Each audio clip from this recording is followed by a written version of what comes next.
में तो धन की वृद्धि होती है। जिन लोगों को ऐसा लगता है कि शिव जी के मंदिर हम शाम के समय जा सकते हैं, तो अवश्य जाएं। प्रदोष काल में जाकर के दीप प्रज्वलित करें। कुबेर जो है ना, वो भगवान को दीपक जलाकर ही कुबेर बन गए। और शनिवार के दिन विशेष रूप से जिन लोगों के ऊपर कर्जा है, जिनके ऊपर शनि की दशा चल रही है, वो लोग ध्यान रखें। और जो परेशान है वो लोग ध्यान रखें। शनिवार के दिन अगर बच्चे परेशान हैं घर में, तो माताएं क्या करें, तेल उनको अपनी प्रतिबिंब दिखाएं, उनका प्रतिबिंब तेल में दिखाएं और वो तेल ले जाकर के शनि महाराज को अर्पित करें, या जो अपने घर आता है शनिदेव का दान लेने के लिए उसको अर्पित करें। प्रतिबिंब दिखाकर, चेहरा दिखाकर, पहले कटोरी में ले, चेहरा दिखाए, उसमें सिक्का डाल करके अर्पित कर दें।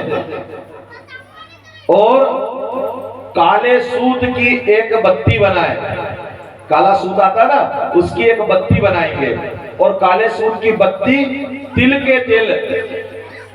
के तेल डाल करके दीपक में शमी के वृक्ष के नीचे, जो शमी का वृक्ष है, घर में छोटे छोटे आजकल सभी जगह हो गए, क्योंकि सबको पता चल गया है कि 1,00,000 बिल्व पत्र के बराबर शिव जी को शमी प्रिय है।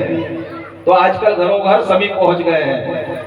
तो शमी के वृक्ष के नीचे पूर्व दिशा की तरफ अपना मुंह करे और दीपक का मुंह करे। शाम के समय सूर्यास्त के बाद, शाम के समय सूर्यास्त के बाद शमी का जो वृक्ष है उसकी तरफ मुंह करके, पूर्व की तरफ मुंह करके दीपक को लगा करके आ जाए।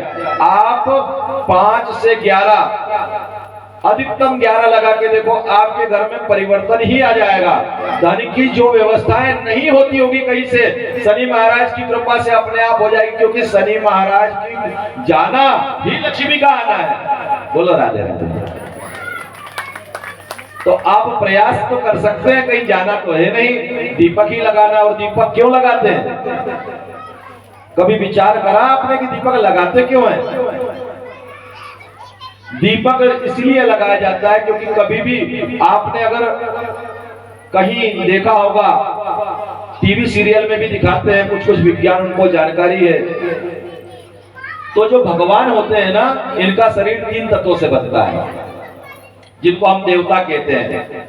वायु, अग्नि और आकाश। और मनुष्य का जो शरीर है, इसमें 2 तत्व ज्यादा रहते हैं, जल और भूमि।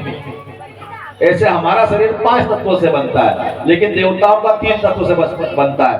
अगर भूमि तत्व नहीं है, इस धरती की विशेषता है कि इस धरती पर भगवान शिव के मंदिर है, और भगवान शिव को प्रणाम करने के लिए माँ के पेट से ही आया जा सकता है, बाकी आया नहीं जा सकता। भगवान शिव को यूं प्रणाम नहीं किया जा सकता, आकर के सर टेक करके प्रणाम नहीं कर सकते, क्योंकि जो माँ के पेट से नहीं आया है वो धरती पे पांव नहीं रखता। जैसे ही पांव रखेगा वो जलकर भस्म हो जाएगा। ये विशेषता है धरती की। देवता भी इसीलिए तरसते हैं। आपने ग्रंथों में सुना होगा कि देवता भी तरसते हैं। क्यों तरसते हैं? क्योंकि उनके शरीर में भूमि तत्व नहीं है, वो माँ के पेट से नहीं जन्मे हैं, इसलिए वो धरती पे पांव नहीं रख सकते। और देवताओं को, जब देवता हमको सब कुछ देते हैं, वायुदेव पंखा झाल रहे हैं, सूर्यदेव हमारे को प्रकाश दे रहे हैं, जब देवता हमको देते हैं तो देवताओं को देने का विधान बनाया है। तो देवता 3 प्रकार से ले सकते हैं, या तो वायु से, या अग्नि से, या आकाश से। तो आकाश अर्थात वाणी, आकाश की जो तन्मात्रा है वो शब्द है, तो हम शब्दों से देवताओं की स्तुति करते हैं। हम यज्ञ के माध्यम से देवताओं को प्रसन्न करते हैं, और हम दीपक जलाकर प्रकाश करके देवताओं को प्रसन्न करते हैं। तो जिन देवों का हम पूजन करते हैं, उन देवों की प्रकृति के हिसाब से ही हम दीपक लगा सकते हैं।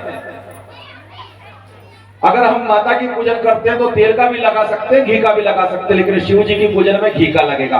हाँ, किसी किसी दिन घी और तेल दोनों का लग जाता है, लेकिन ध्यान रखें कि किस देवता की उपासना करना है और कैसा दीपक लगा जाए। और दीपक कभी एक बत्ती का ना लगाए। आपका घर एक अकेले आपसे चल जाएगा क्या? जोड़ा चाहिए ना। मैं भी चुप हो जाऊं? माते राधे राधे भी नहीं बोले, सब सो गए लगता है। एक बार बोलो तो सही राधे राधे। हाँ, जग रहे हैं। मेरा कहना यह है कि दो बातें मिला करके और उसकी बातें बनाए और वो लगाए। दीपक जलाने में जो गलतियां होती मैं सिखा देता हूं, बता देता हूं। हमारी माताएं क्या करती, बत्ती तो बना ली, दीपक भी लगा दिया, तेल भी कर दिया, कपड़े से हाथ पोंछा और दीपक जला दिया। जो बहुत बूढ़ी माताएं उनसे पूछना कि जब आपके घर में दिया बत्ती होती थी, लाइट नहीं थी, तब क्या करते थे? 4 बजे दीपक तैयार करके रख लेते थे, उसके बाद मुंह हाथ धो करके दीपक झाड़ू झटका करने के बाद जलाए जाते थे। अभी भी ध्यान रखो, अगर आप दीपक जलाते हैं और तेल से हाथ जो है भिड़े हुए, घी से हाथ भिड़े हुए, उनको पोंछ करके जलाते हैं तो दरिद्रता आएगी आएगी। हाथ धोने के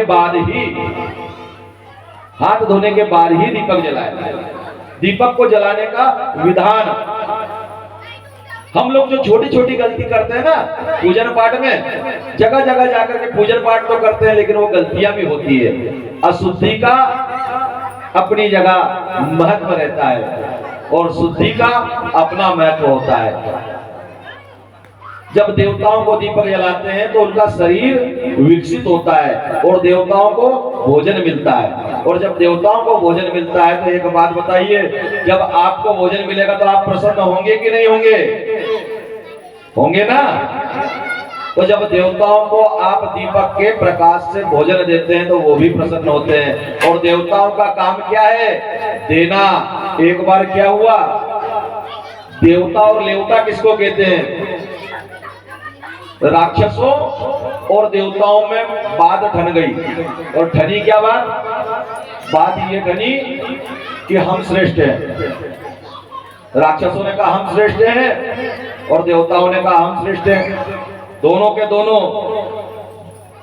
बच्चे ध्यान दें, आप लोग कथा में आए हैं बेटा।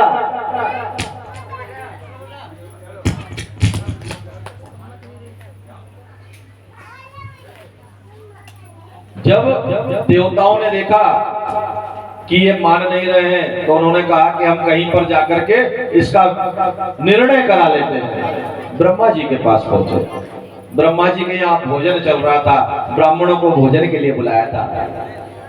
ब्रह्मा जी ने कहा अच्छा, बहुत अच्छी बात है, आप लोग आ गए हो, पहले भोजन कर लो।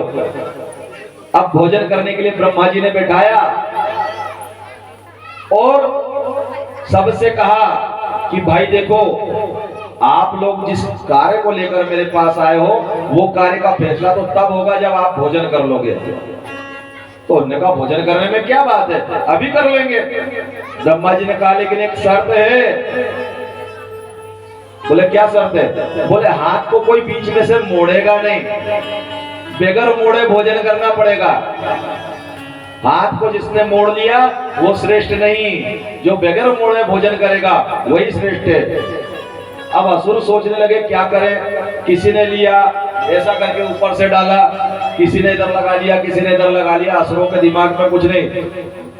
देवताओं ने विचार करा हम एक काम करते हैं, आधे सामने बैठ गए और आधे आमने बैठ गए। आमने सामने दोनों बैठ गए, पातल को बीच में रख लिया। एक देवता उठाता दूसरे के मुंह में डालता और दूसरा देवता उठाता पहले के मुंह में डालता।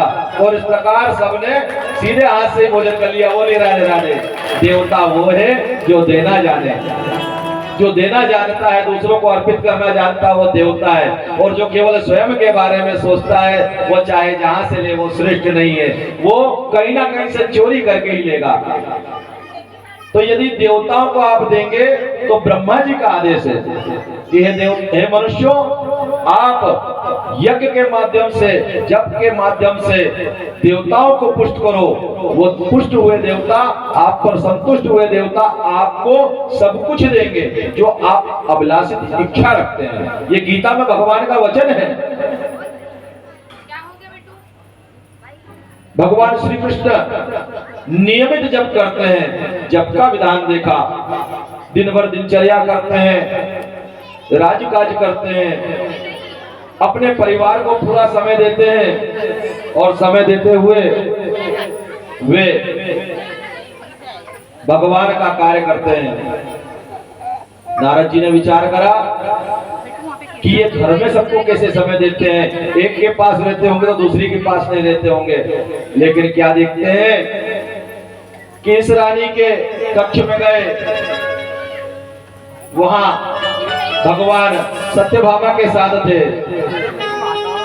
दूसरे कक्ष में गए तो माता रुक्मणी के साथ थे। तीसरे कक्ष में गए तो भगवान लक्ष्मणा के साथ थे। इस प्रकार भगवान चारों ही ओर थे। और सत्य बात है, भगवान सबके साथ एक साथ रहता है। तू ही तू, तू ही तू, तू ही तू, तू ही तू, मैं जिधर देखता हूँ उधर तू ही तू, तू ही तू, तू ही तू, तू ही तू, तू ही तू, मेरे बाके, मेरे बाके, मेरे बाके बिहारी सवरिया, मेरे बाके बिहारी सवरिया, तेरा जलवा कहाँ पे नहीं है, नहीं है तेरा जलवा कहाँ पे नहीं है। ओ मेरे बाके बिहारी सवरिया, मेरे बाके बिहारी सवरिया, तेरा जलवा नहीं है, नहीं है तेरा जलवा का नहीं है।